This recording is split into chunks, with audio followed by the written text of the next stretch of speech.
tous, frères et sœurs, bonjour à toutes. Comment allez-vous ce matin? Bien?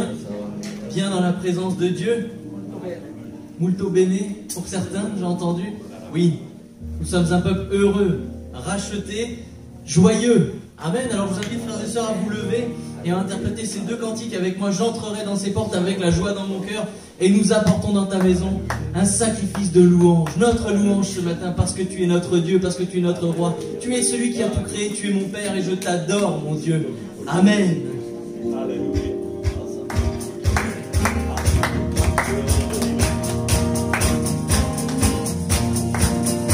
J'entrerai dans ces portes avec la joie dans mon cœur. Je viendrai louer le Seigneur. Je dirai voici le jour que l'Éternel a fait. Qu'il soit pour nous tous un sujet de joie.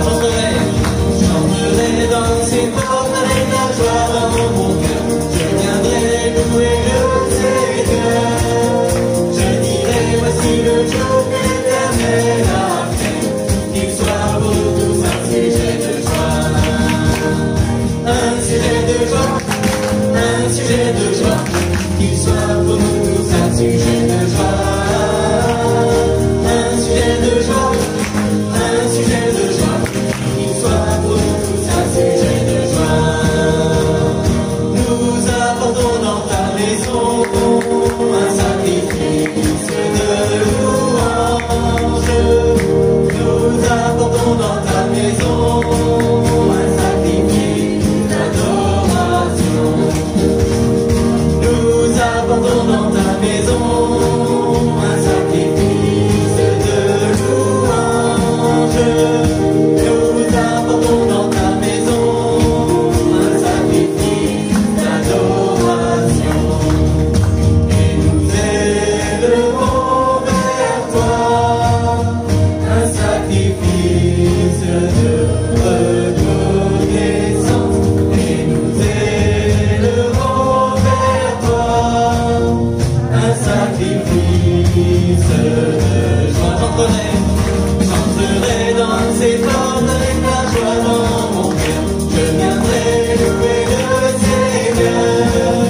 Je dirai voici le jour que l'Éternel a fait. Qu'il soit pour nous tous un sujet de joie. Un sujet de joie, un sujet de joie. Qu'il soit pour nous tous un sujet de joie. Un sujet de joie, un sujet de joie. Qu'il soit pour nous tous un sujet de joie.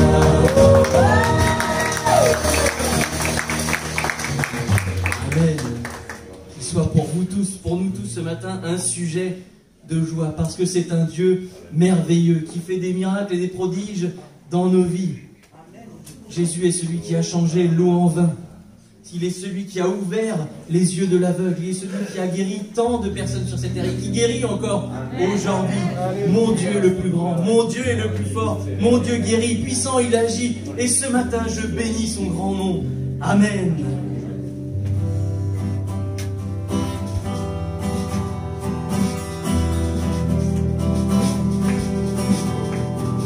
Tu as changé l'eau en vin,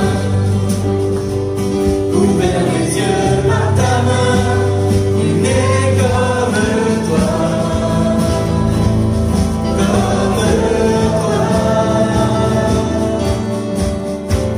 dans nos ténèbres tu brilles, nous revenons à la vie, il n'est comme toi,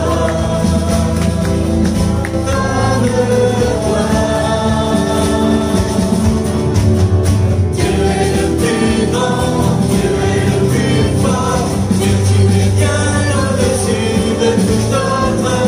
Notre Dieu guérit, puissant il agit au cœur, notre Dieu.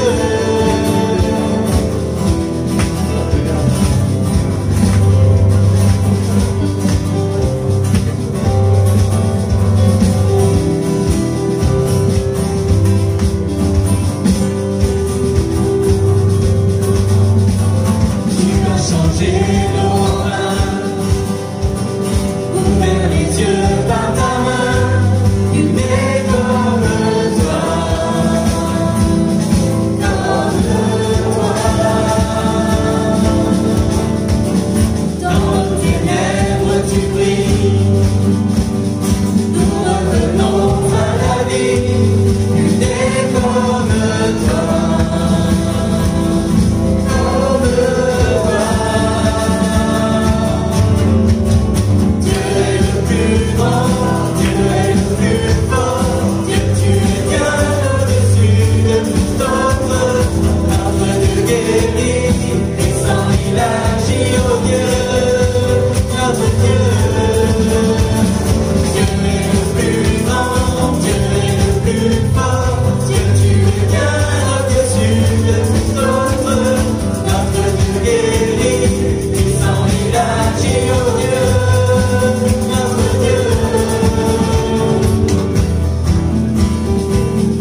il agit, oh Dieu, notre Dieu.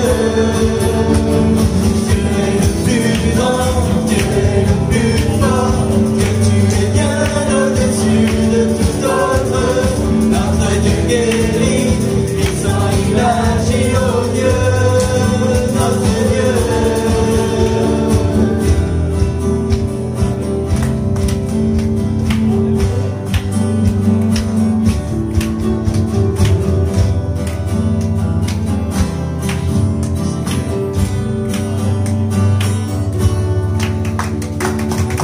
Notre Dieu est le plus grand, notre Dieu est le plus fort. Oui, Seigneur, qui sera contre nous? Personne. L'Éternel est à mes côtés, l'Éternel est ma force, mon bouclier, mon refuge, ma forteresse. Il est ma puissance. Merci Seigneur.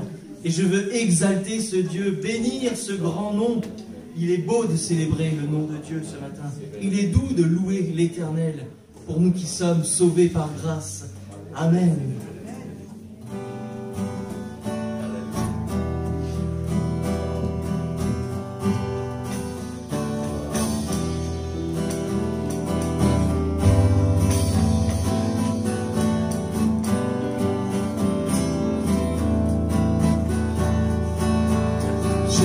J'exalterai mon Dieu et je bénirai ton nom à toujours et à perpétuité.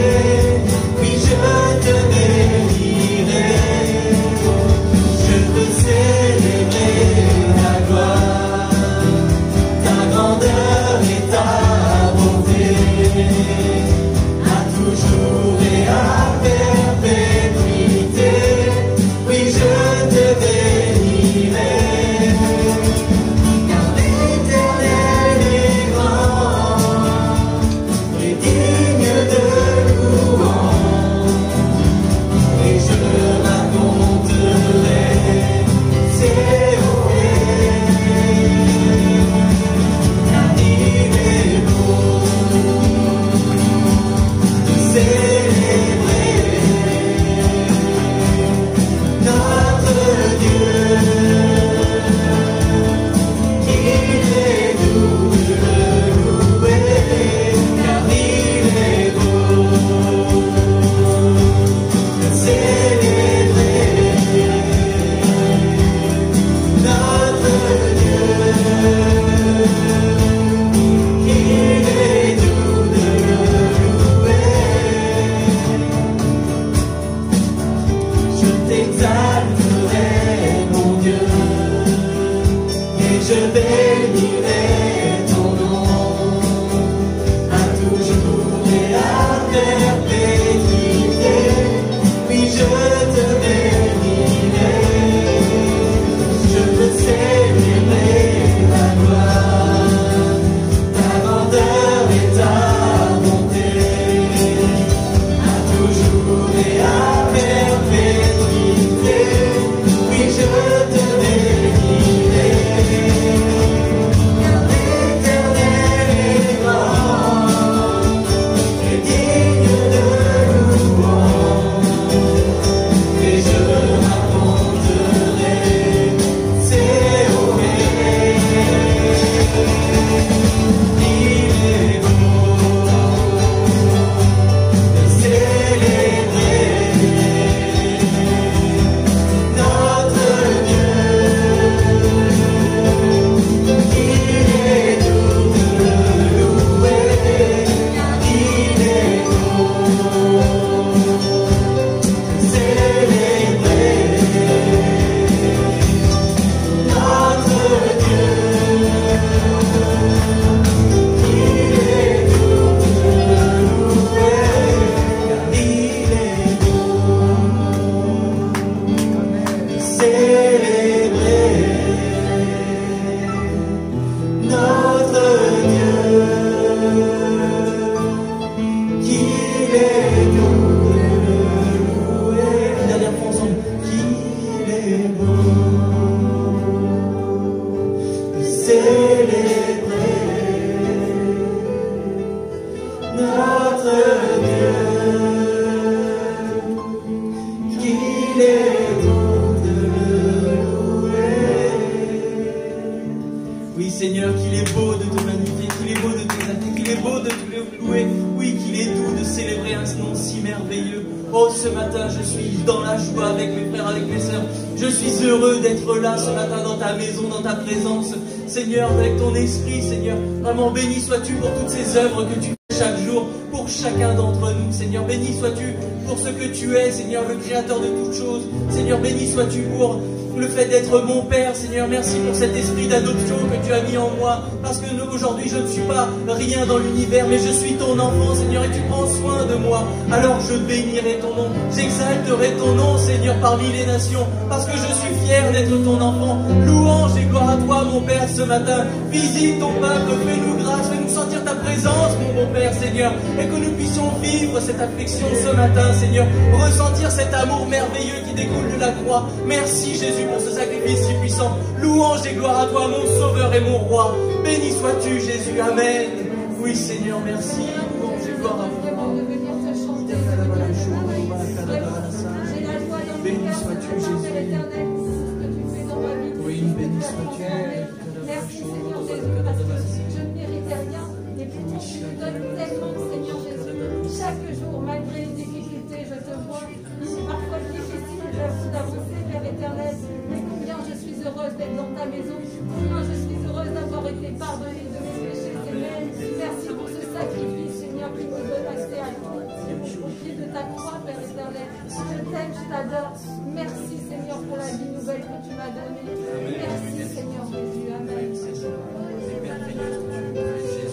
Rends gloire à ton nom, ô Éternel, parce que ce matin, je suis dans la joie de pouvoir me trouver en face de mon Créateur, en face de mon Sauveur et Rédempteur. Oui, ce matin, je suis dans la joie, parce que je sais que tu m'accueilles, quelle que soit, Seigneur, ma nature. Tu es faible, Seigneur, et tu me le manifestes jour après jour. Aussi, ce matin, je suis venu te donner tout ce qui est de meilleur en moi, Seigneur. Je dépose cela entre tes mains, et je te prie vraiment de te glorifier. Je te rends gloire, Seigneur, parce que ce matin encore, tu vas manifester ta puissance et ta gloire au milieu de ton peuple, Seigneur. Les chants que nous interprétons, qui magnifient ton nom, qui manifestent ta gloire, qui proclament ta puissance et ton amour, Seigneur. Ces chants, nous voulons que tu les réalises dans nos cœurs ce matin, dans nos esprits, dans nos âmes. Seigneur, viens manifester ta gloire. Nous savons que tu peux le faire, mais surtout nous savons que tu veux le faire. Nous savons aussi que ce matin, tu connais nos cœurs disposés à t'apporter tout à l'heure, nous, les problèmes, les soucis, mais ce département, ce pays, les âmes, Seigneur, qui se meurent et qui ne te connaissent pas encore. Parce que tu es un Dieu compatissant, là la colère, Seigneur, et tu ne manifesteras pas ta colère tant que tu n'auras pas vu la majorité de tes enfants rachetés. Oui, ce matin, nous sommes dans la joie d'être en présence du Dieu Tout-Puissant, du Dieu clément, du Dieu aimant. Nous te rendons gloire au Père dans le nom de Jésus. Amen. Amen.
Seigneur, lui ferons confiance. Mandora, papa, où on vit, Seigneur.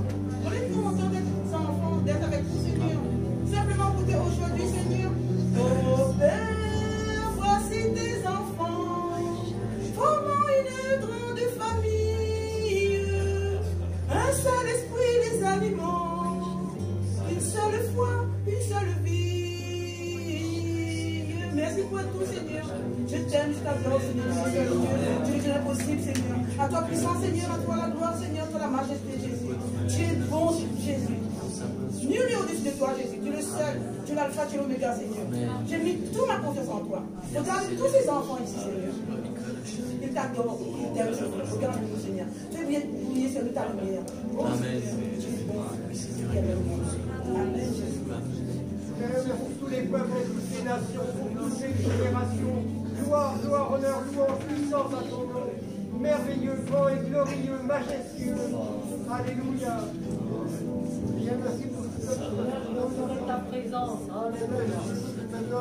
Parce que tu n'as pas de nous. Alléluia, mon roi. Je veux le lever, Seigneur, mon cœur avec toi.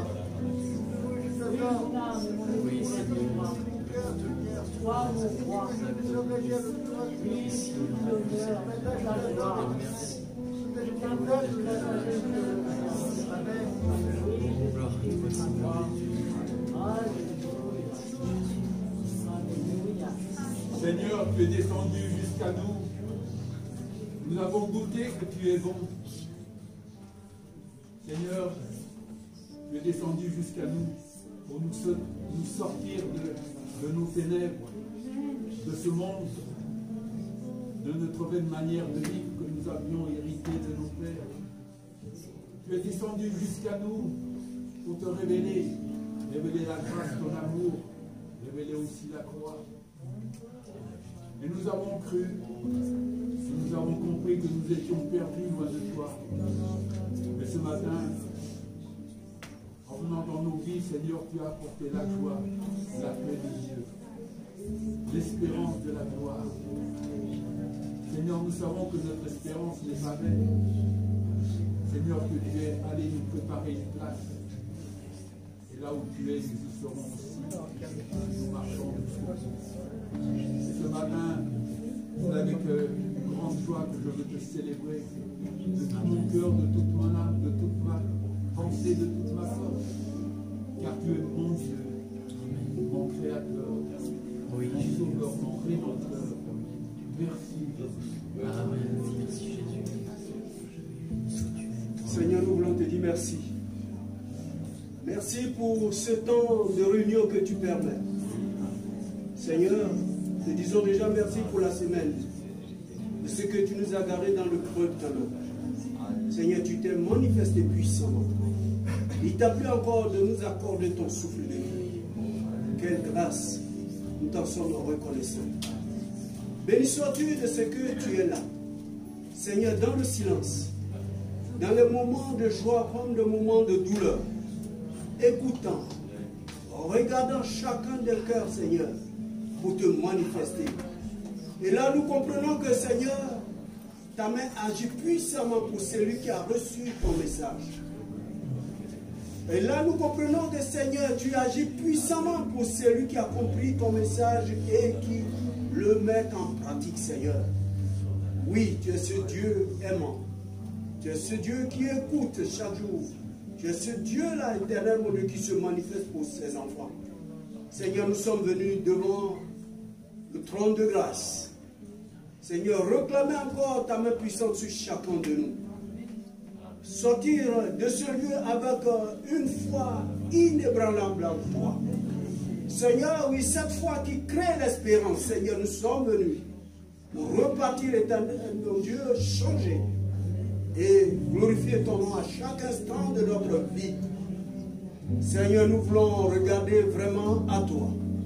Nous ne voulons plus regarder ce corps mourant que nous avons parce que ton esprit en nous, Seigneur, nous changeons de nature. La nature céleste en nous, Seigneur, nous donne de porter des victoires.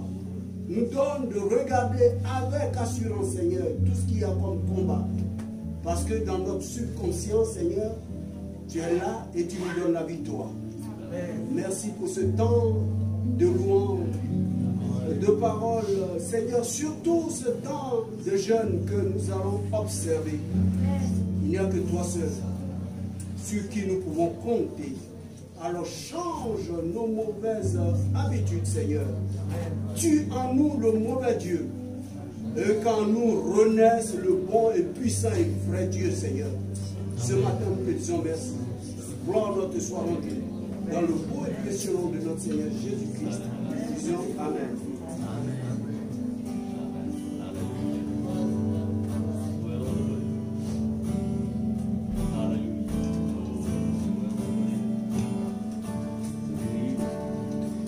Je viens t'offrir, Seigneur, ce que j'ai de meilleur. Je viens t'offrir ma vie. Oui, à toi Jésus-Christ, même si je suis fragile. Même si c'est difficile,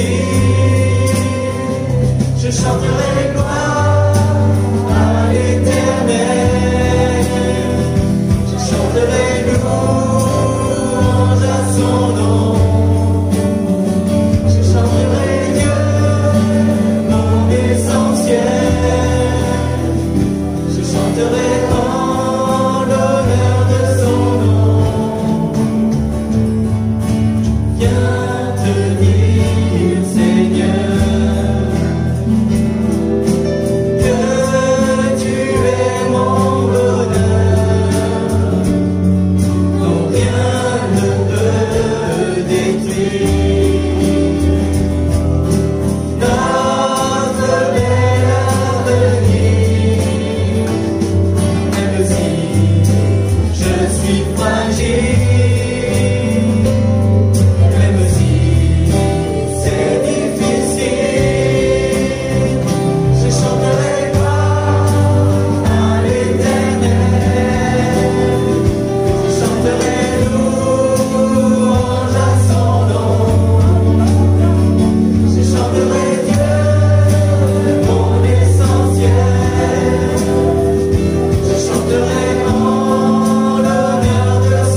Je chanterai long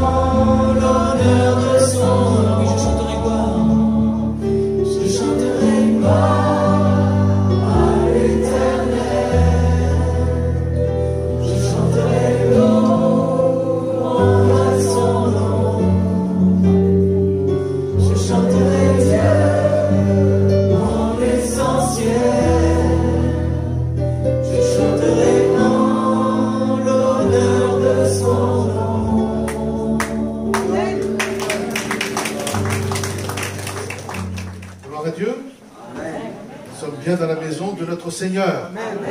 C'est vraiment une joie pour nous d'être ensemble, mais aussi, surtout d'être dans la présence de notre Dieu.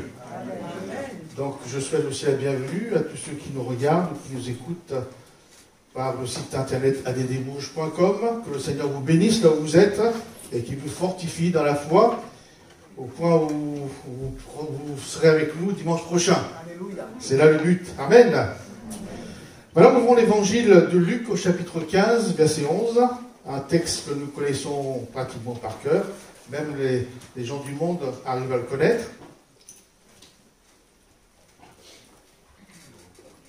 Évangile de Luc, chapitre 15, verset 11. Jésus dit encore, un homme avec 2 fils, le plus jeune dit à son père, « Mon père, donne-moi la part de bien qui doit me revenir. » Et le père leur partagea son bien.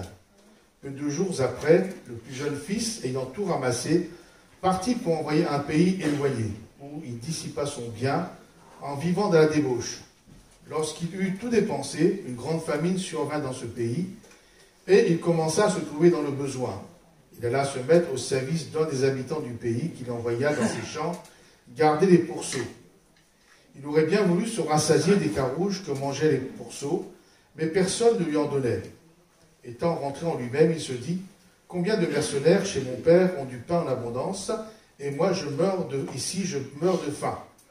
Je me lèverai, j'irai vers mon père, et je lui dirai, « Mon père, j'ai péché contre le ciel et contre toi.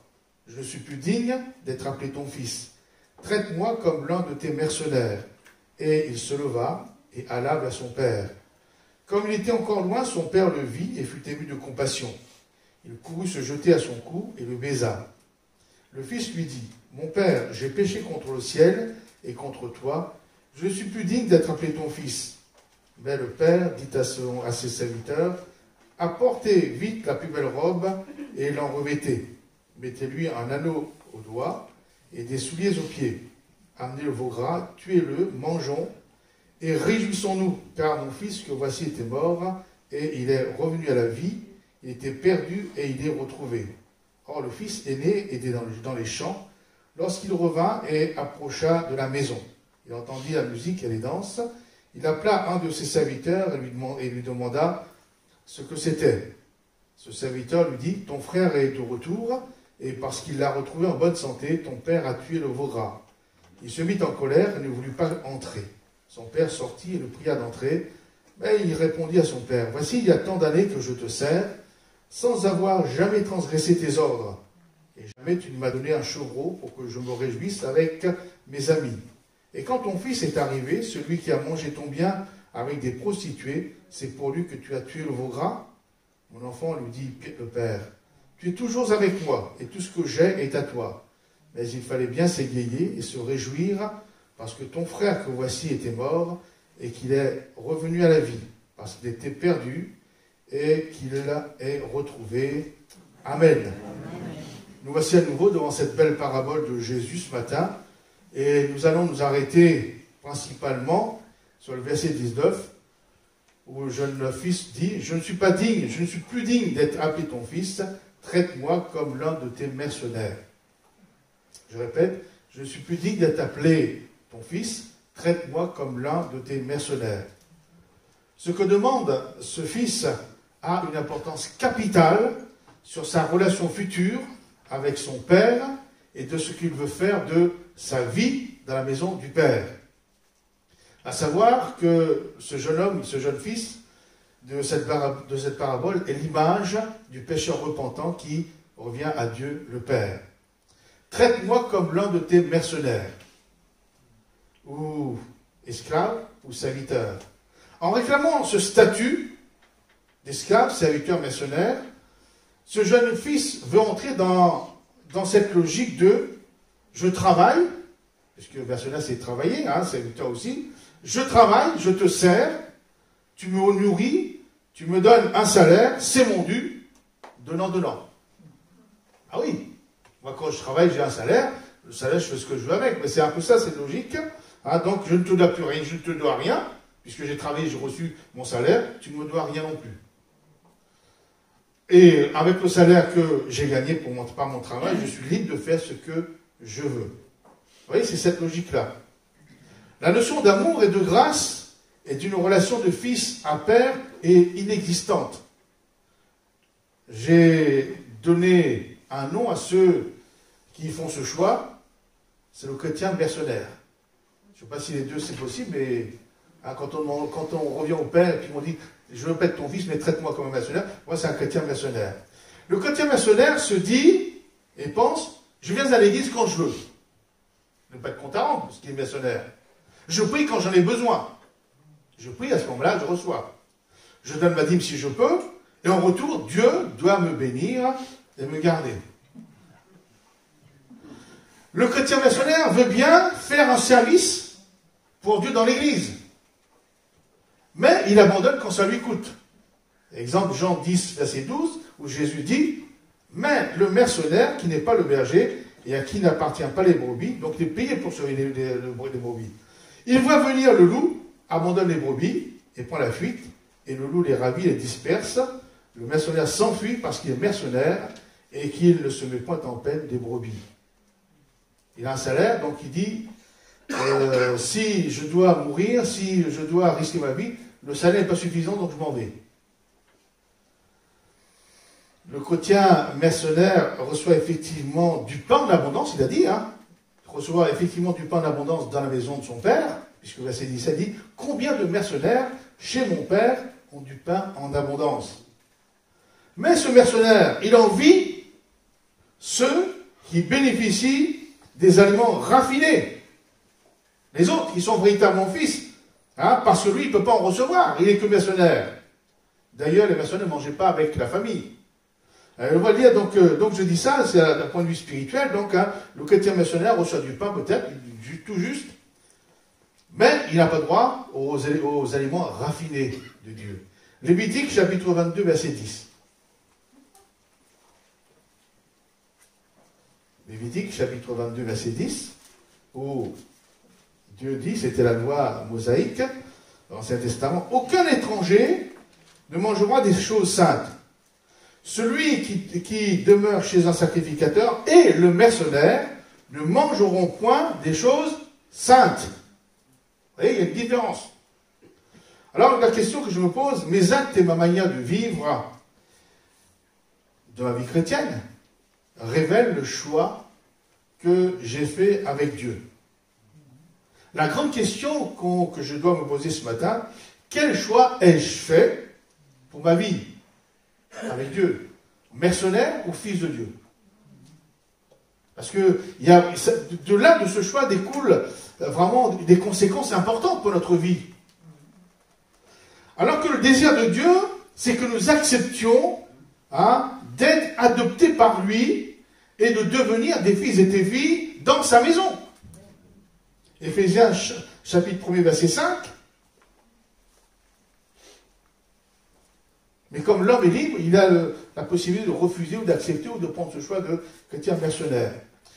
Dieu, nous ayant prédestinés dans son amour à être ses enfants d'adoption par Jésus-Christ, selon le bon vouloir, selon le bon plaisir de sa volonté. Amen.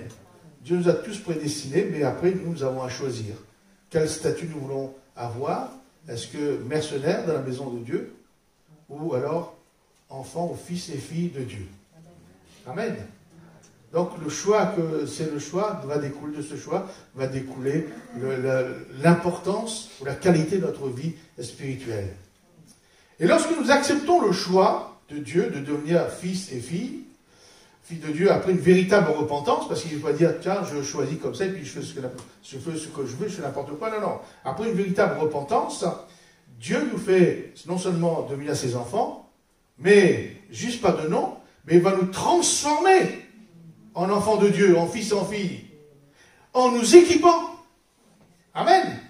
Puisque le verset 22, puisque le Père dit à ses serviteurs, puisque en réalité, si c'était le choix premier de ce jeune fils qui revient, mais après il va accepter le choix de Dieu de redevenir enfant. Donc, verset 22, mais le Père dit à ses serviteurs, puisqu'il a choisi de redevenir enfant de Dieu, apportez vite la plus belle robe, et l'en revêtez, mettez-lui un anneau au doigt, et des souliers aux pieds, amenez le veau gras, tuez-le, mangeons, réjouissons-nous, car mon fils, voici, était mort, et il est revenu à la vie, il était perdu, il est retrouvé, et ils commencèrent à se réjouir. Amen.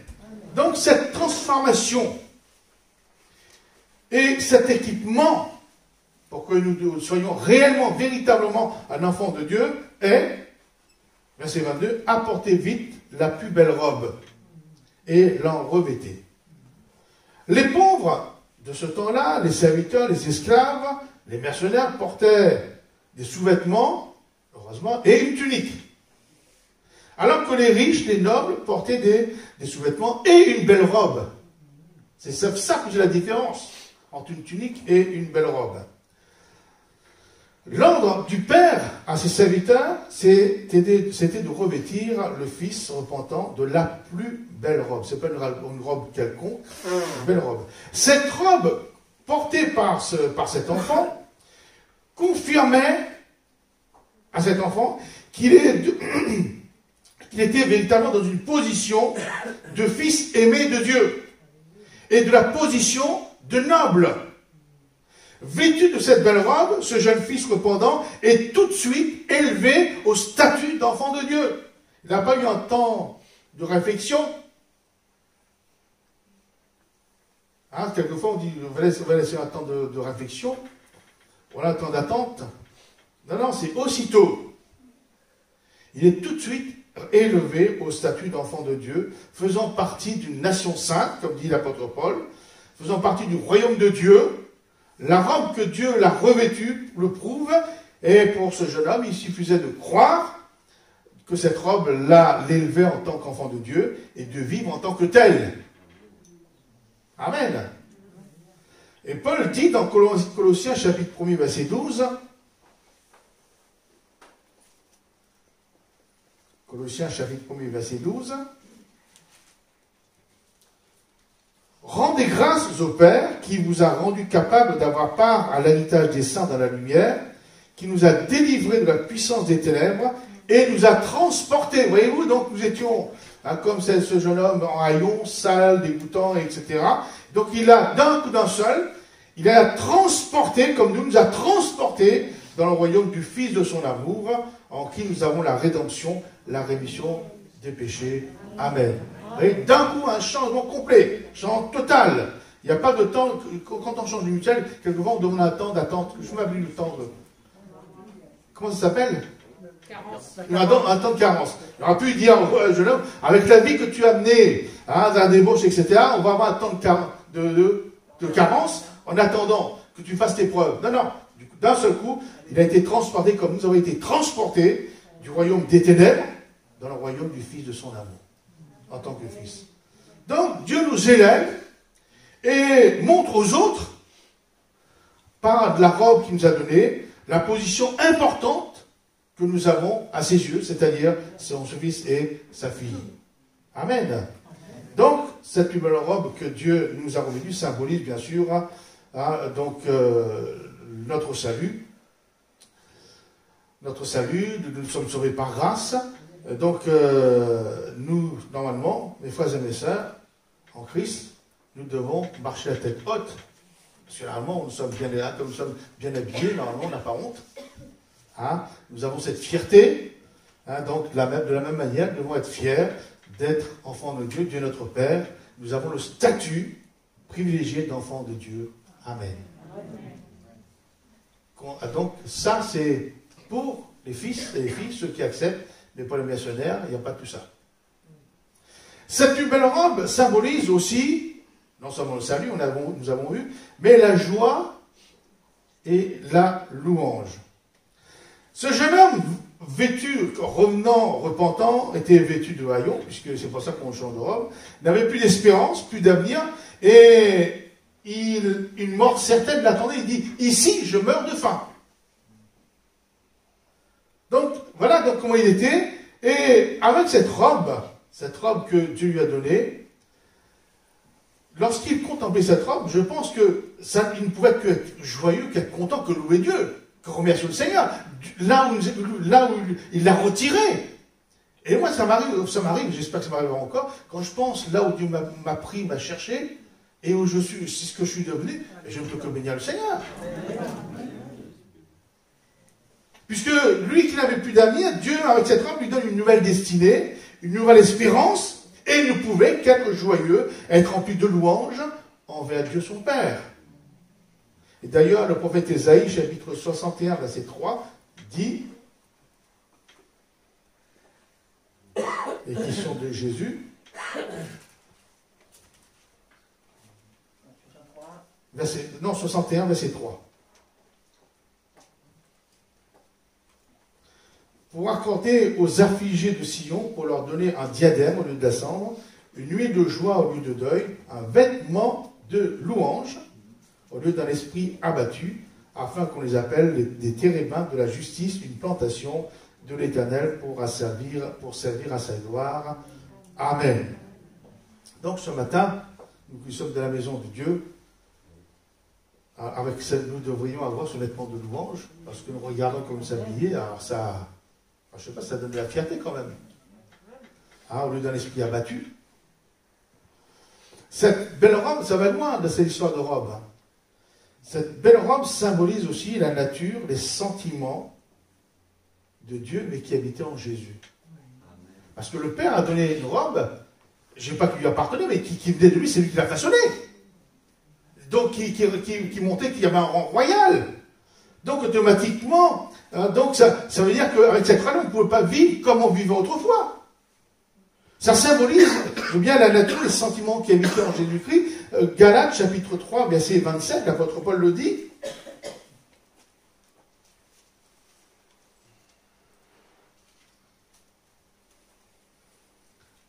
Galates 3, 27. Vous tous qui avez été baptisés, c'est-à-dire que nous sommes devenus enfants de Dieu, baptisés en Christ, vous avez revêtu Christ. Cette robe, les mêmes sentiments, la même nature, la même espérance. L'idée de ressembler à Christ, c'est pour ça qu'on appelle des chrétiens, c'est les petits Christ. Cette belle robe que Dieu a donnée ou donne à ses fils, symbolise aussi la foi, l'amour et l'espérance.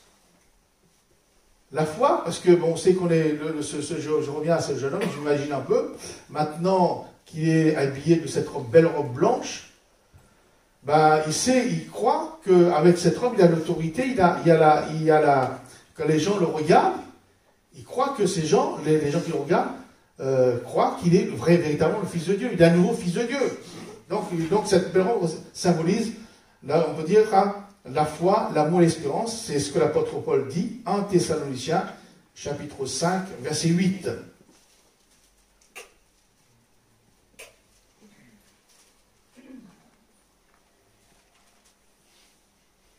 Mais nous qui sommes du jour, soyons sobres, ayant revêtu la cuirasse de la foi et de la charité, et ayant pour casque l'espérance du salut.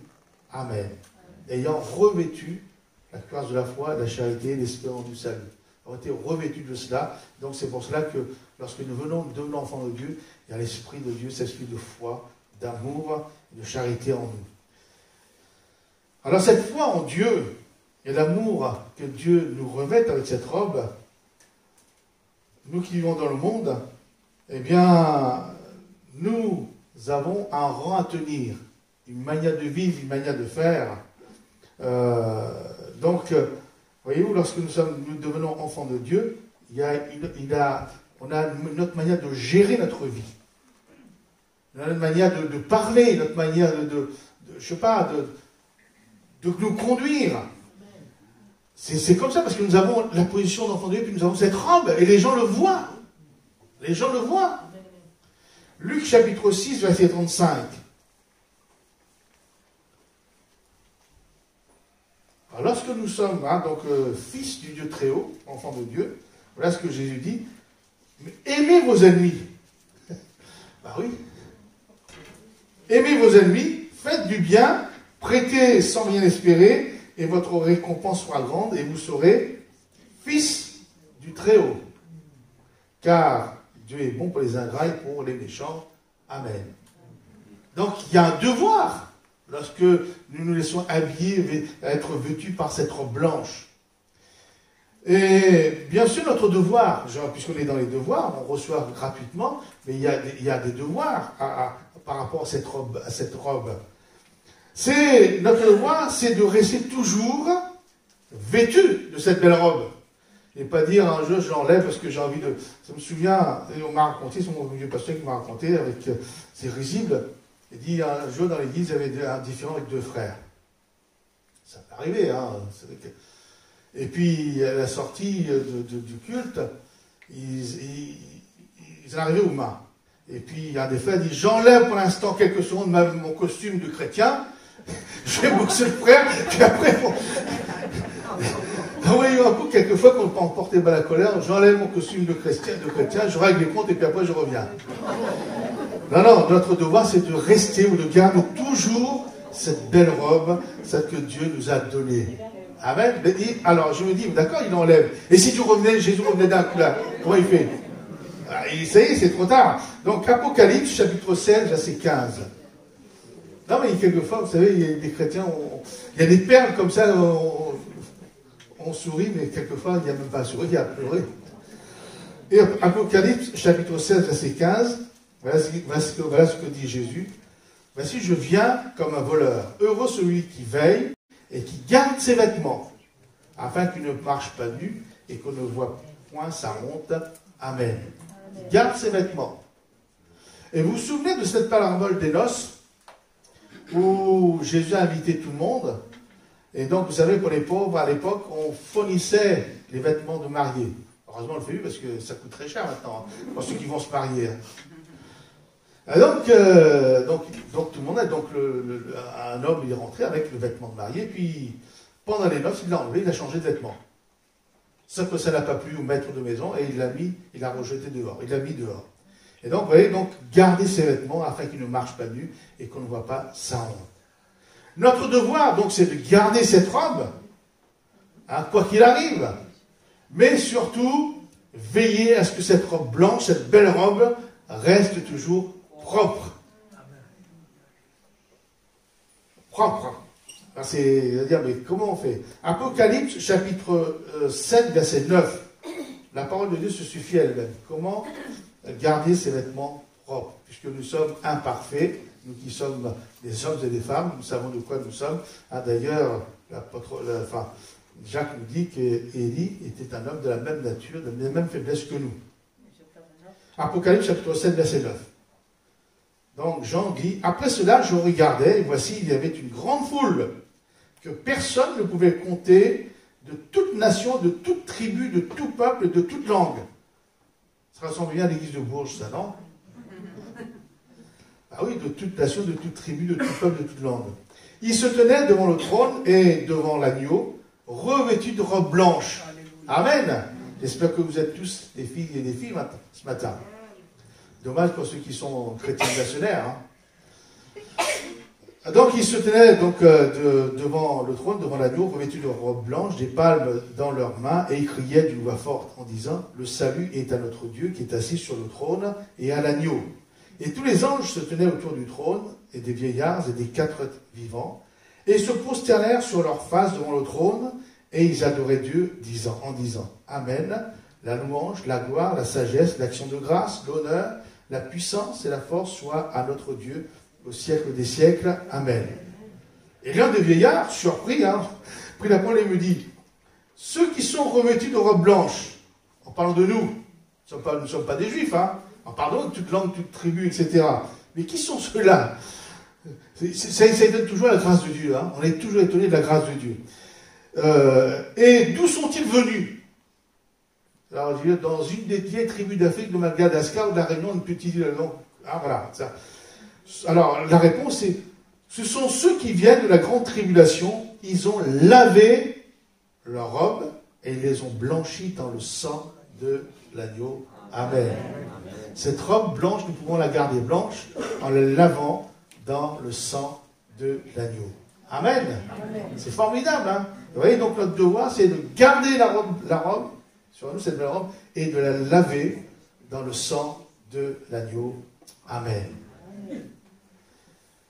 Le Père, après avoir donné cette robe blanche, dira au serviteur, mettez-lui un anneau au doigt, donc dans ce jeune fils. Dans l'Antiquité, l'anneau au doigt était le symbole d'autorité. C'était l'insigne des rois, des nobles et des grands hommes. Et sur cet anneau était gravé un sceau. La preuve indiscutable de l'appartenance d'une autorité ou de la filiation, de la noblesse d'un roi, d'une famille noble, et surtout de faire valoir. On avait ça, on montrait, donc on savait tout de suite que, voilà, on revient de la famille de un tel. Hein, donc donc il servait de faire valoir à sa personne qui portait cet anneau avec le sceau. Exemple, donc il y a une histoire dans le livre de la Genèse, chapitre 41, verset 41, concernant Joseph, où le pharaon va enlever son anneau, symbole d'autorité de son doigt, et va le donner à Joseph, pour dire Joseph, maintenant c'est toi qui... Donc Genèse 41, verset 41, et de la même manière, c'est ce qui s'est passé pour le fils, mettez-lui un anneau au doigt. Pharaon dit à Joseph, vois, je te donne le commandement de tout le pays d'Égypte. Pharaon ôta son anneau de la main et le mit à la main de Joseph. Il le revêtit d'habits, là encore de fin lin, donc vous voyez, la robe suit avec, hein, et lui un collier d'or à son cou. Amen. Donc l'anneau avec le sceau que Dieu nous a donné, c'est le symbole du Saint-Esprit. C'est le sceau, puisque dans la parole de Dieu, le Saint-Esprit est l'emblème d'un sceau. Deuxième épître de Paul aux Corinthiens, chapitre 1er, verset 22, 2 Corinthiens 1, 22.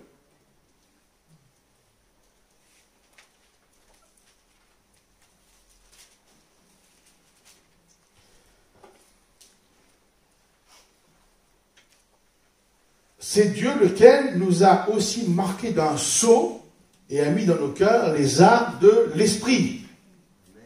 Le sceau, les arts de l'esprit. Éphésiens chapitre 1er, verset 13.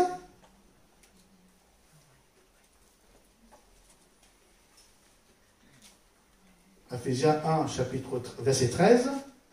En lui, vous aussi, après avoir entendu la parole de la vérité, l'évangile de votre salut, en lui vous avez cru et vous avez été scellés, le sceau du Saint-Esprit qui avait été promis. Et je termine par Éphésiens chapitre 4, verset 30.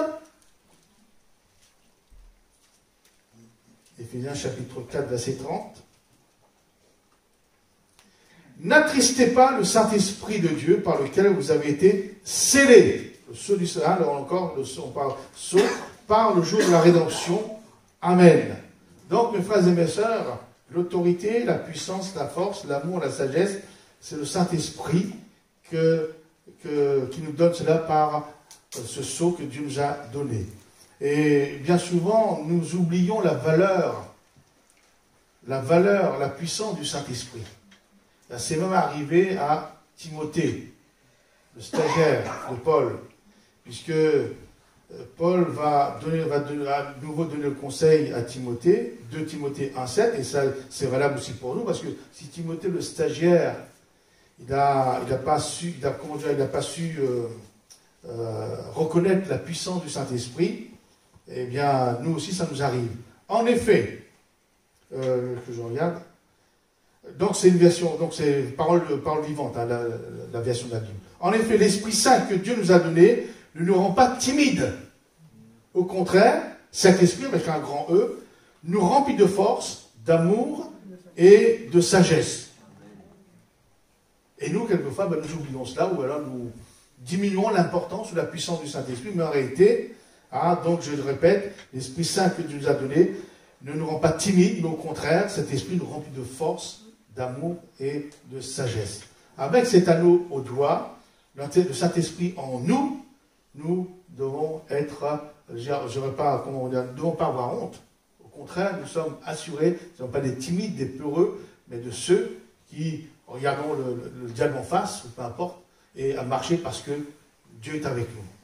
Hein, lorsque la nuit viendra comme un fleuve, l'Esprit de l'Éternel le mettra en déroute.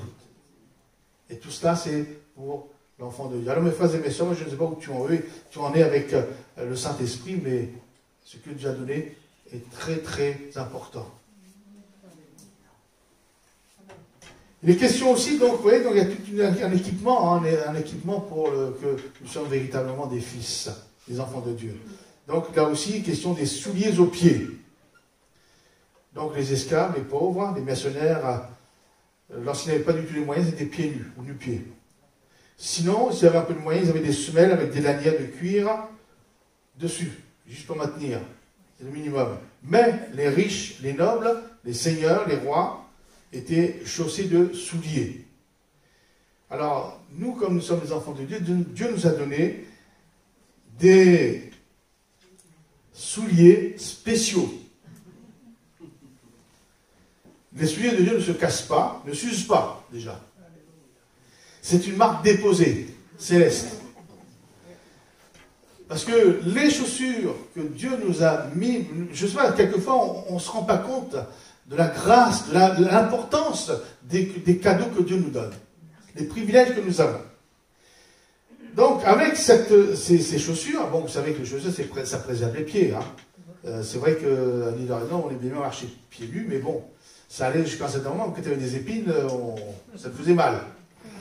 Hein, ou voilà les morceaux de verre qui traînaient, bien souvent ça nous faisait mal.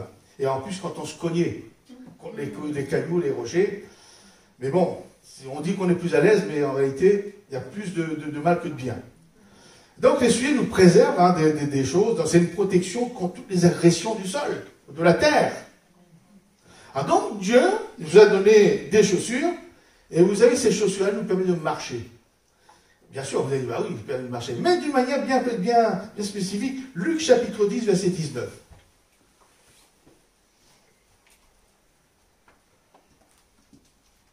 Luc chapitre 10, verset 19. Alors il faut toujours remémorer cela, ces choses-là dans notre cœur. Parce que lorsque nous serons en situation de crise, penserons.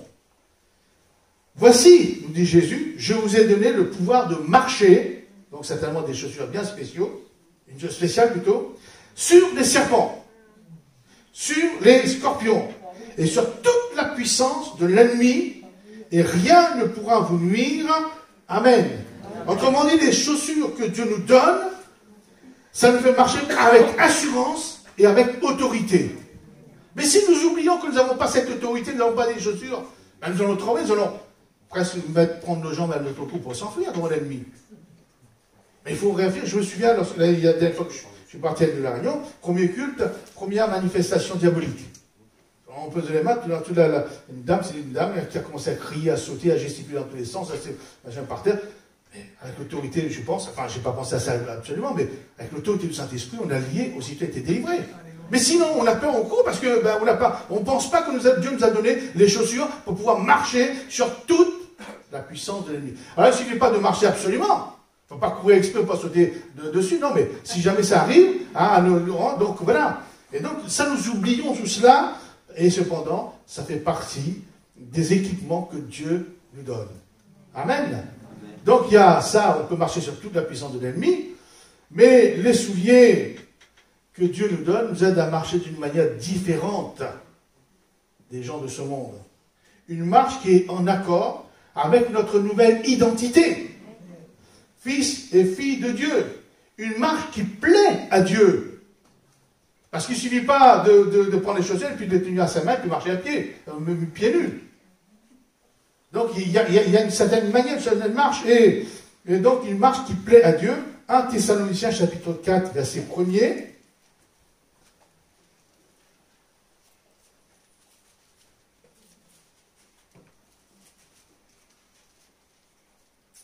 Au reste, frères, puisque vous avez appris de nous comment vous devez vous conduire et plaire à Dieu, et que c'est là ce que vous faites, nous vous prions et nous vous conjurons au nom du Seigneur Jésus de marcher à cet égard de progrès en progrès.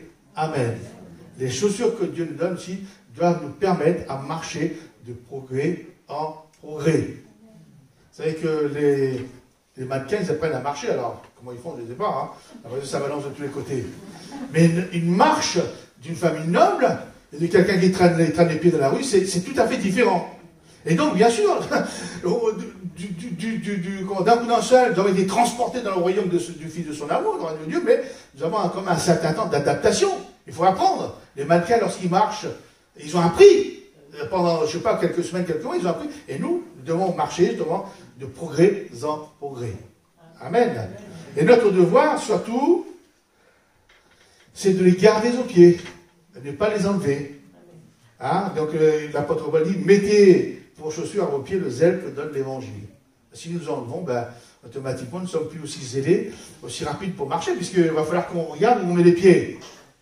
Et vous savez qu'en ce moment, il y a tellement de détritus qu'il faut faire attention. Mais si nous avons des chaussures, on marche tranquillement. Amen. Et pour terminer, donc, il est question de veau gras.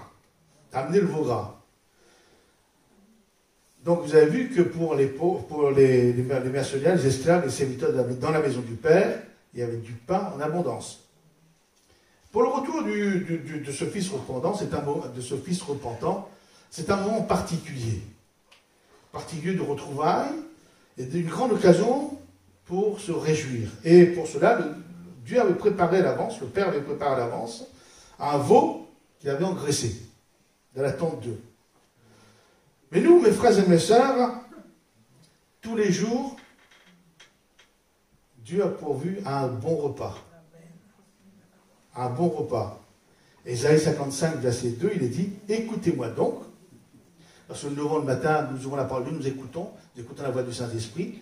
Écoutez-moi donc, et vous mangerez ce qui est bon. Amen. Et votre âme se délectera de mets succulents. Et faut-il sortir le matin, hein, dire Seigneur, maintenant que tu m'as préparé non seulement un bon petit déjeuner, mais aussi un déjeuner et un dîner. Et là, donc, écoutez-moi. Et vous mangerez ce qui est bon, votre âme se délectera de mets succulents. Ça, c'est réservé aux enfants de Dieu. Amen. Ou alors, le psalmiste dira, tu dresses devant moi une table en face de mes adversaires, tu vois d'une ma tête et ma coupe déborde. L'abondance. L'abondance. Cette table que Dieu dresse pour nous, ses enfants, avec des mets succulents, représente d'un point de vue, aussi d'un point de vue spirituel, la scène, le pain levain, symbole de la mort et de la résurrection de Jésus. Hein, donc la coupe de bénédiction que nous bénissons n'est-elle pas la communion au sang de Christ? Le pain que nous rompons n'est-il pas la communion au corps de Christ? Donc Dieu nous a tout donné, hein, nous qui sommes ses enfants. Peut-être c'est un rappel, hein, peut-être vous avez oublié que vous avez les chaussures, vous avez l'autorité, vous avez bien, mais Dieu nous rappelle ce matin, c'est là que nous sommes véritablement des enfants et qu'il nous a donné des équipements tant que tels.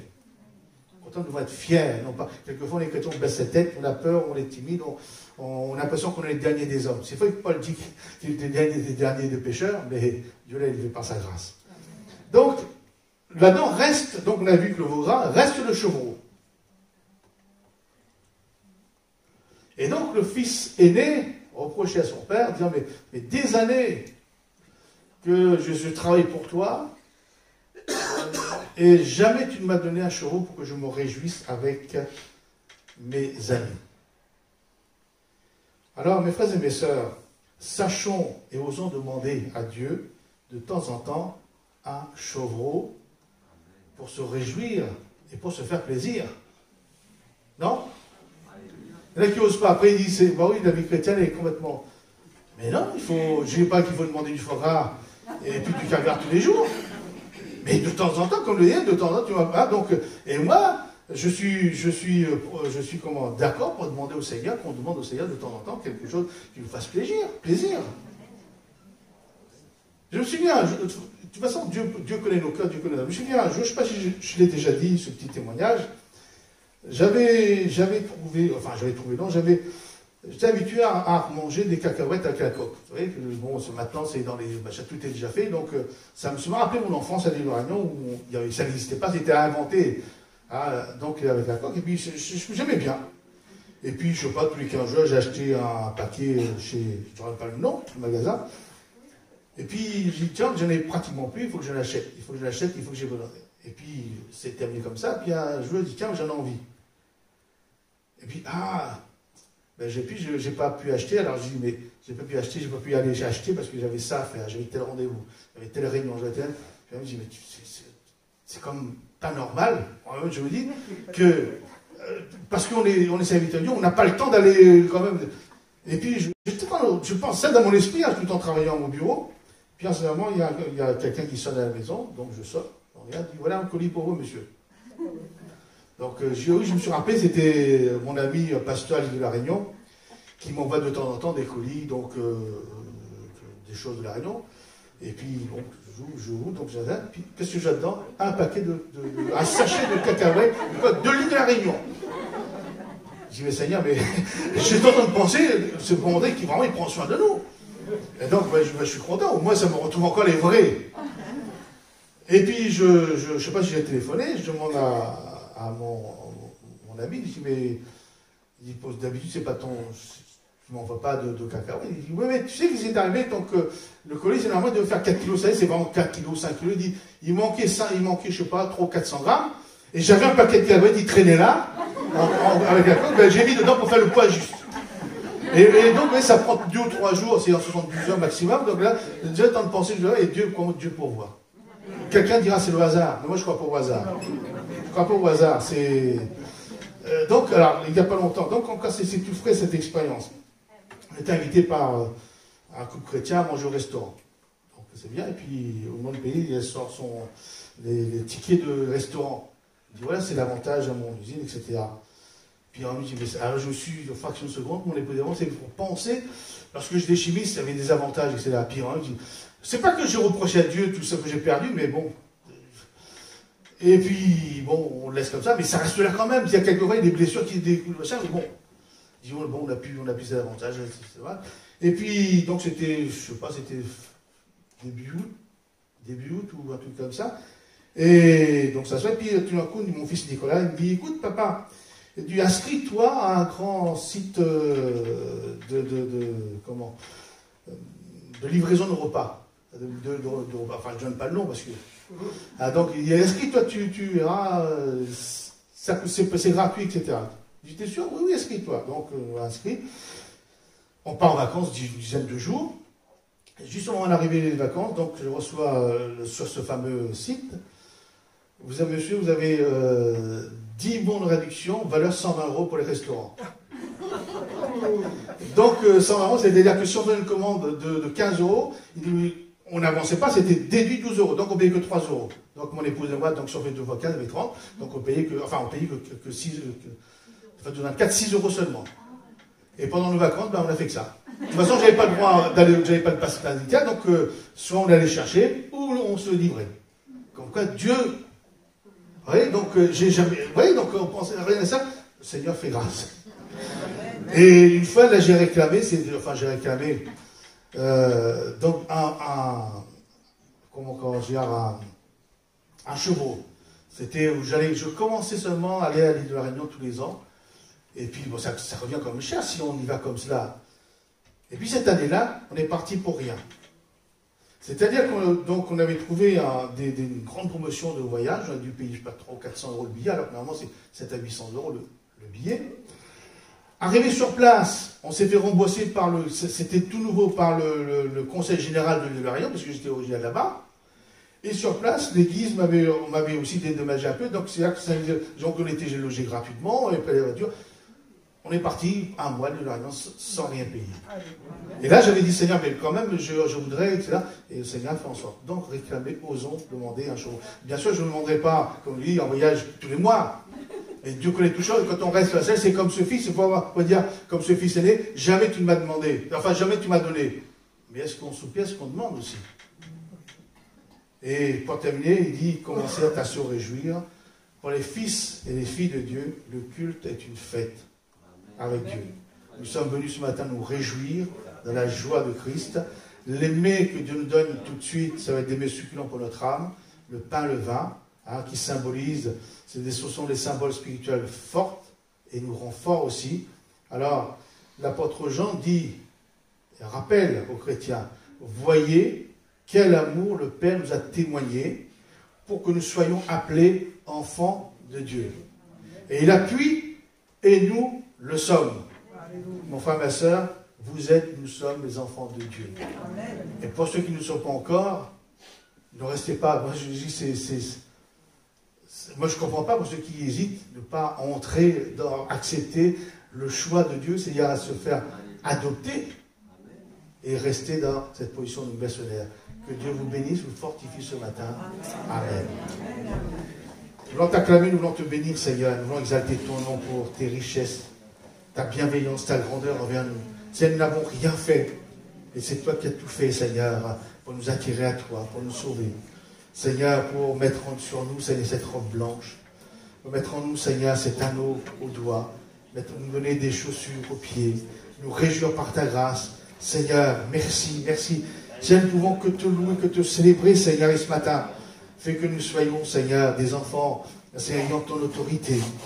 Seigneur, des enfants fiers d'avoir un Père si grand, un Père si puissant. Seigneur, des enfants, Seigneur, qui étant ton royaume, qui collaborent avec toi pour l'avancement de ton œuvre, de ton règne dans cette ville de Bourges, dans ce département du Cher. Seigneur, que ton nom soit glorifié, que ton nom soit béni dans le nom de Jésus.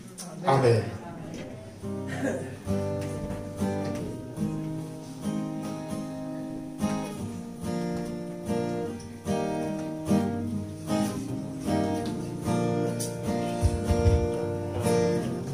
Tu es venu jusqu'à nous,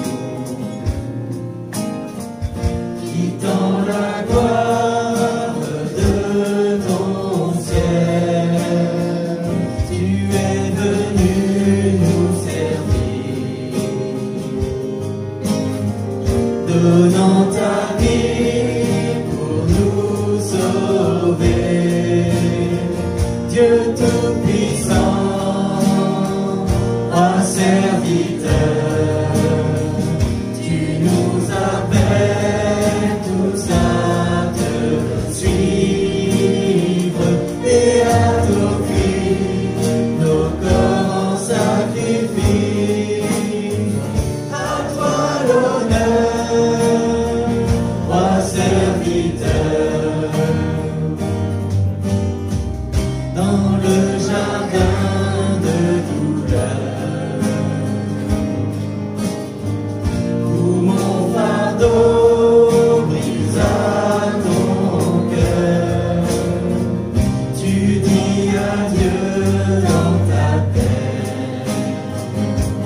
Et tandis que tout sacrificateur fait chaque jour le service et offre souvent les mêmes sacrifices qui ne peuvent jamais ôter les péchés, lui, après avoir offert un seul sacrifice pour les péchés, s'est assis pour toujours à la droite de Dieu, attendant désormais que ses ennemis soient devenus son marchepied. Car par une seule offrande, il a amené à la perfection pour toujours ceux qui sont sanctifiés. C'est ce que le Saint-Esprit nous atteste aussi. Car après avoir dit « Voici l'alliance que je ferai avec eux », après ces jours-là, dit le Seigneur, je mettrai mes lois dans leur cœur et je les écrirai dans leur esprit. Il ajoute « Et je ne me souviendrai plus de leurs péchés ni de leurs iniquités.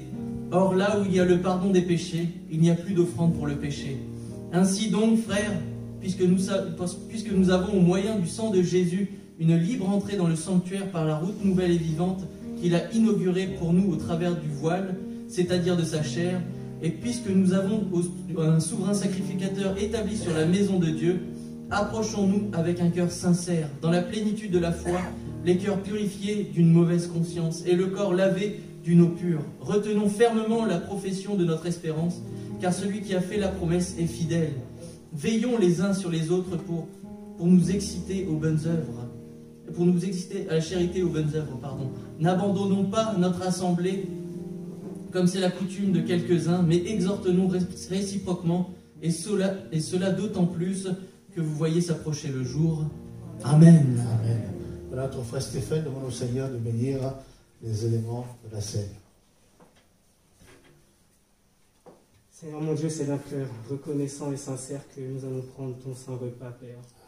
Vraiment que tu puisses nous bénir, Seigneur mon Dieu, afin que nous n'oublions pas ce que tu as fait sur le bois de la croix pour nous, Seigneur mon Dieu. Père éternel, vraiment que nous nous remémorions, Seigneur, ces moments qui t'ont été douloureux, Père éternel, pour que nous soyons sauvés, Seigneur mon Dieu. Vraiment que nous ne prenions pas, Seigneur, ton saint repas comme une habitude, Seigneur mon Dieu, ou comme un rituel, Seigneur, mais vraiment, Seigneur, que nous le prenions d'un cœur reconnaissant, Père éternel. Merci, Seigneur mon Dieu, pour tout ce que tu as fait pour nous. Sois béni dans le nom de Jésus. Amen. Amen. Alors, mes frères et mes sœurs, c'est le moment de célébrer la mort et la résurrection du Seigneur en prenant le pain et le vin.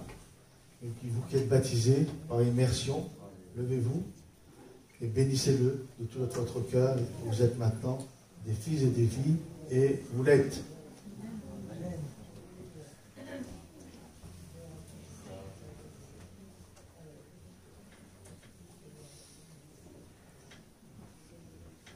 Père éternel, je t'aime plus que tout, Seigneur Jésus. Je veux marcher avec toi, Seigneur Jésus. Même dans les mauvais moments, dans les doutes. Mais Seigneur, tu me marches avec toi. Amen. Amen, Seigneur.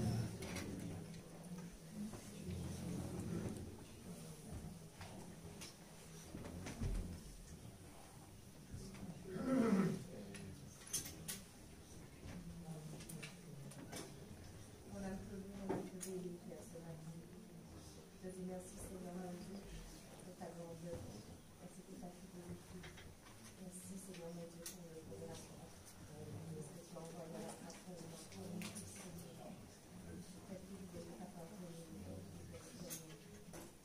Merci Seigneur mon Dieu de toujours nous aider à marcher dans le droit chemin.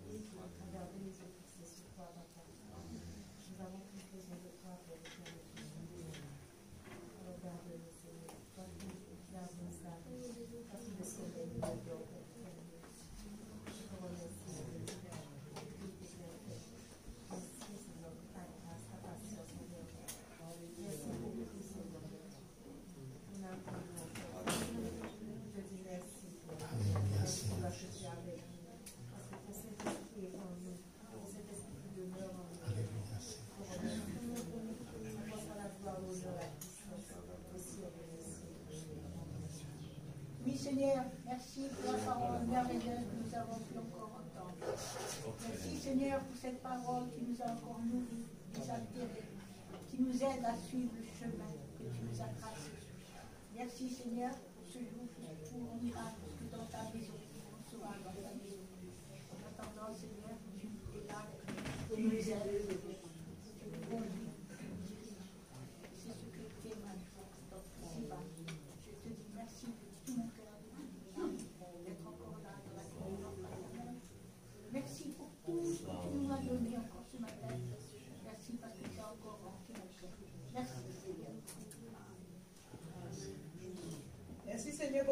mémorial, Seigneur. Là, on sait vraiment que tu es avec nous, tu es parmi nous, tu es vivant pour toujours, Seigneur. Et nous t'adorons éternellement. Alléluia, Seigneur. Amen. Merci, Seigneur, pour ta parole. Merci, Seigneur, pour ce trésor que nous avons, Seigneur. Quelle grâce, Seigneur, d'avoir ta parole. Merci, Seigneur, parce que c'est vrai que nous n'étions pas dignes, Seigneur. Tu nous as rendus dignes, Seigneur. Merci pour le sang qui a coulé à la croix, Seigneur. Tu nous purifies de tout péché. Tu nous vois, Seigneur, Dieu Père, à travers le sang de Jésus. Et tu nous vois, Seigneur, vraiment purifiés de tout péché. Merci, Seigneur, pour cette robe immaculée que tu nous as donnée, Seigneur. Je te remercie, mon Dieu. Merci pour ton Saint-Esprit qui chaque jour, Seigneur, me guide, mon Dieu, me soutient, me montre le chemin à suivre, Seigneur. Je te rends grâce de tout mon cœur. Je t'aime, Jésus, je t'aime de tout mon cœur, Seigneur. Et jamais, Seigneur, je veux lâcher ta main. Je te rends grâce, vraiment. Alléluia. Amen, Seigneur. Alléluia. O canto, Santa Marti bini amado, et exim itu mabi ken ebadiku. Et tu, ametina damo, shakir bi mabatu letikamu. Ando baki kem adu, bet avec match kuiti kuiti musika kuiti.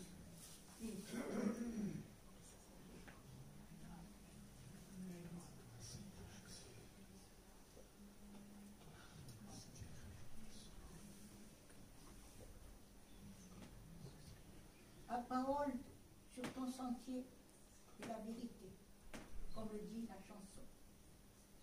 Cette parole est pour toi.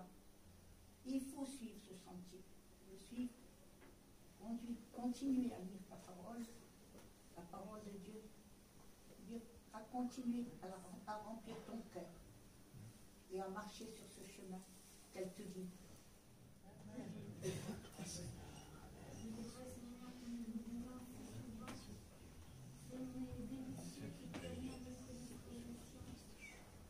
Nous les regardons, mais nous ne les prenons pas forcément.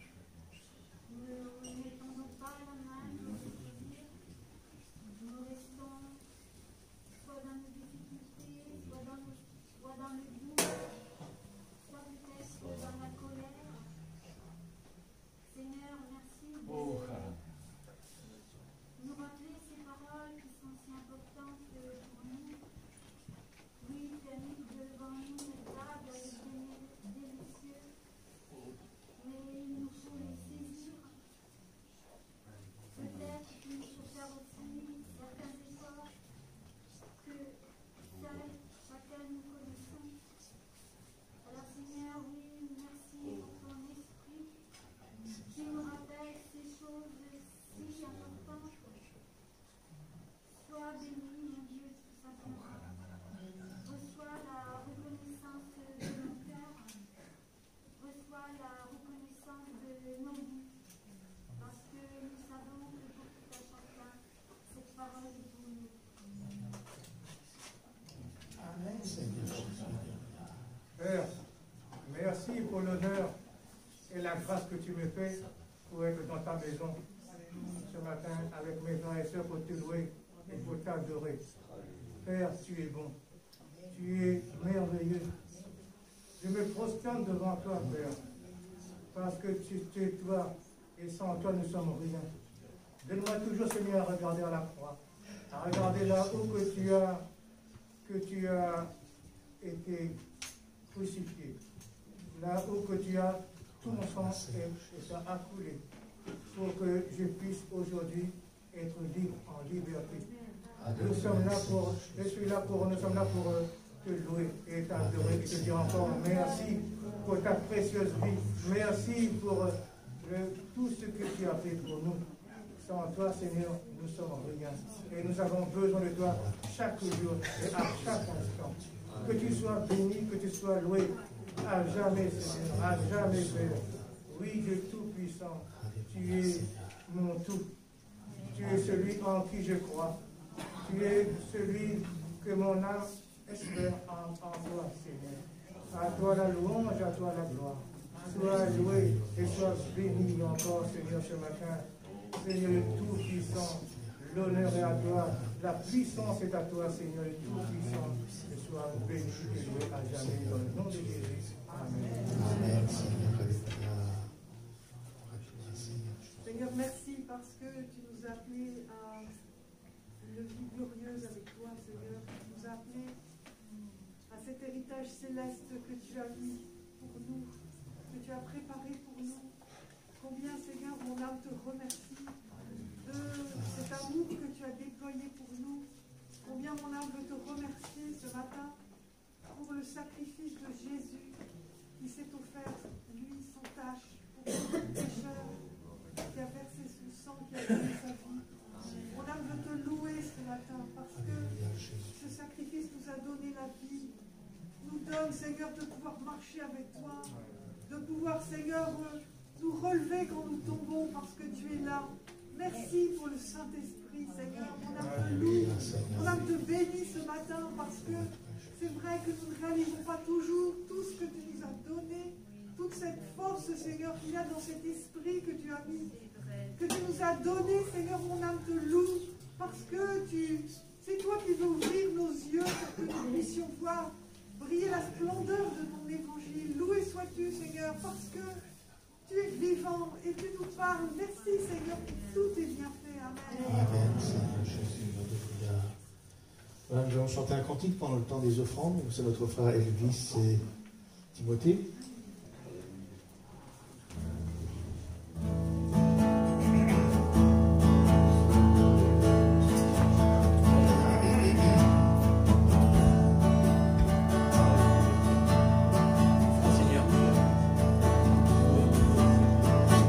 Seigneur, reconnaissance, son amour durera jamais, car il est bon, il est au-dessus de tout, son amour durera jamais. Chantons, louons, d'une main puissante et d'un bras tendu, son amour durera jamais. Il nous donne une vie nouvelle, son amour durera jamais. Chantons, louons, chantons, louons.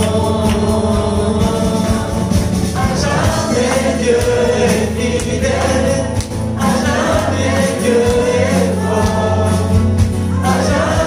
Dieu est avec nous, à jamais, à jamais, à jamais Dieu est fidèle, à jamais Dieu est fort, à jamais Dieu est avec nous, à jamais, à jamais, à jamais.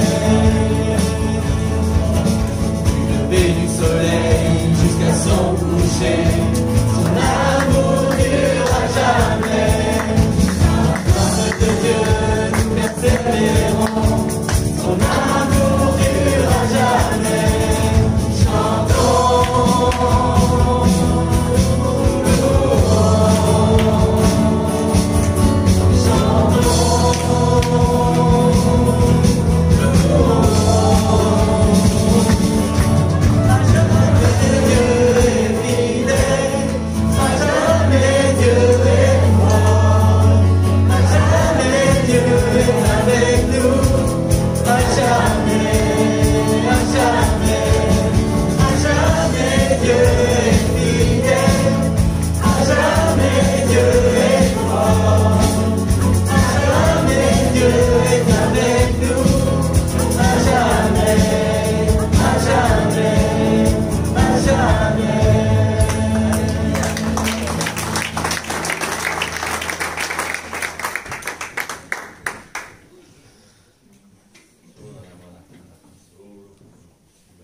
Éternel notre Dieu, bénis cette offrande de ton peuple que nous sommes, que nous t'apportions pour tout ce que tu nous as offert dans notre vie, dans nos vies. chaque jour qui passe. Bénis l'église de Bourges, bénis l'église de Saint-Amand, bénis l'église de Vierzon, bénis l'église de l'Assemblée de Dieu partout où il se trouve au monde.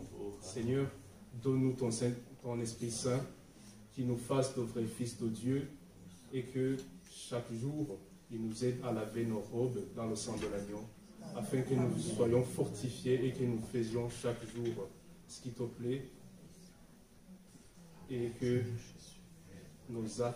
les actes de nos mains ne cessent de fructifier et de donner plus d'abondance, afin que nous puissions t'apporter beaucoup plus d'offrandes chaque jour qui passe, Seigneur. Merci notre Dieu. Amen. Donc avant de quelques annonces avant de terminer. Donc juste à l'issue du culte, après le dernier chant, donc nous aurons notre moment de jeûne et de prière jusqu'à 13h30. Donc au dernier cantique, nous allons prendre tout à l'heure dans quelques instants.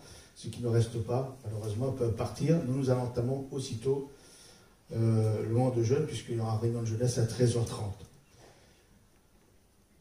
Donc le programme de la semaine normale, donc mardi 18h30 à Saint-Amand, mercredi 18h30 à Vierzon, et vendredi à 18h30, réunion de prière à Bourges. Sauf pour la réunion de prière à Bourges, donc pour ceux qui habitent loin, donc je pense à la famille Philippot, à Jacques et Cathy, ceux qui ne peuvent pas parce que c'est deux, donc on va le faire, enfin on va le faire en présentiel bien sûr ici, mais ce sera aussi par visioconférence. Donc ceux qui restent chez eux pourront se connecter, oui, avec comme on faisait autrefois, Google Meet. Donc il y aura il y aura sur le site, il y aura le lien. Donc là vous écouterez la parole, vous chanterez avec nous. Et on vous laissera 10 minutes pour prier aussi, parce que nous on va prier en direct, mais si vous voulez prier, on laissera à certains moments quelques instants pour vous prier, justement pour que tout le monde se sente concerné. La réunion de prière est très très importante. Et de plus en plus, on annule les réunions de prière parce qu'il n'y a pas beaucoup de monde, parce que si, mais il faut vous dire que c'est très important. On vient de dire sur le culte, il y a la Sainte Seine, oui, mais l'intercession et la prière, c'est aussi important. Pour votre vie personnelle, mais aussi pour le développement de l'Église. Donc vendredi, allez sur notre site et vous verrez le lien pour Google Meet pour notre réunion de prière en visioconférence. Merci Seigneur. Dimanche prochain, culte à 10h à Vierzon, culte à 10h à Bourges et culte à 9h30 à Saint-Amand. Samedi 9 octobre à 14h30, nous aurons le mariage de Camille et de Marion ici. Donc la boîte est toujours au fond pour ceux qui veulent les honorer. Donc voilà. Et donc samedi 9 et dimanche 10 octobre, pendant le culte, nous aurons un service de baptême. Donc je m'arrangerai de 10h à 12h à caser le service de baptême et le culte. Donc ce sera là.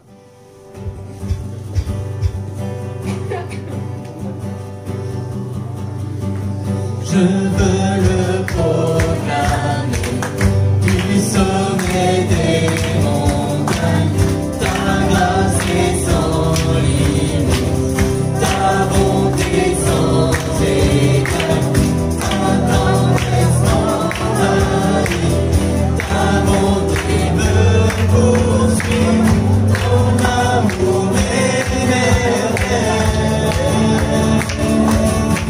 Et je chante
Tu es bon et je crie de joie.